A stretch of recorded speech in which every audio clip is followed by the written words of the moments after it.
Hi friends, సద్ద రొట్టె చేసుకోవటానికి ఒక మెజర్మెంట్ గ్లాస్తో ఒక గ్లాసు పిండి, గోరువెచ్చటి వాటరు, ఆ తర్వాత సగం ఉల్లిగడ్డ, 2 పచ్చిమిరపకాయలు, ఒక గుప్పెడు పాలకూర కడిగి చక్కగా ఇలా మిక్సీ జార్లో వేసేసుకొని మనం మిక్సీ పట్టుకోవాలి.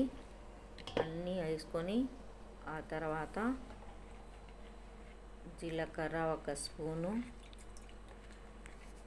ఇవన్నీ వేసుకొని మిక్సీ పట్టేసుకొని జీలకర్ర 1 స్పూను, సగం వాము మిక్సీ పట్టుకున్న దాని మీద వేసుకోవాలి. ఆ తర్వాత సరిపడా ఉప్పు వేయాలి.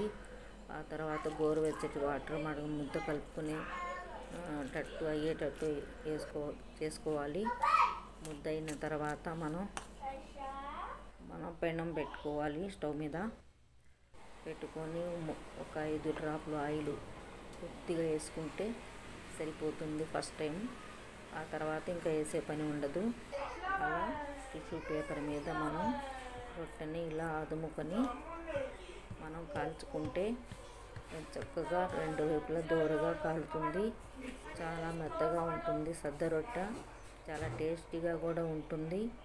ఇప్పుడు వాళ్ళు సద్ద రొట్టెలు అలాంటివి తినటం మానేశారు, అందువల్లనే ఇన్ని రోగాలు వస్తున్నాయి.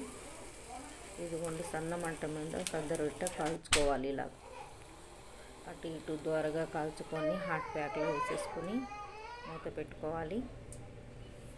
ఆ తర్వాత ఏదో కర్రీ, మనకు బఠానా కర్రీ కానీ, టమాటా కర్రీ కానీ, ఇలా బోన్స్ సూప్ కానీ, ఇలాంటివి ఇలా సూప్లు వేసుకొని మనం తింటే మన ఆరోగ్యానికి చాలా మంచిది.